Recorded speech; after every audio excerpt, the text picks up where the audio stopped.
Bismillahirrahmanirrahim.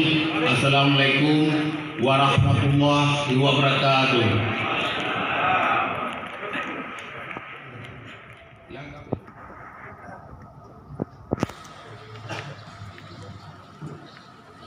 Dan yang kami muliakan sekali lagi para parpol dan ketua parpol politik yang telah hadir juga, dan para tokoh ulama dan dari unsur-unsur lain yang tidak mungkin saya sebutkan.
Hadirin dipersilakan duduk kembali.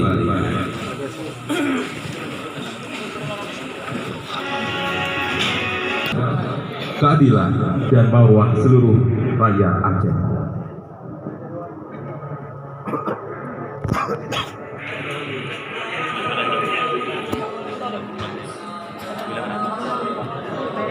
Laporan Ketua Panitia Pelaksana oleh Tengku Haji Muhammad Saleh.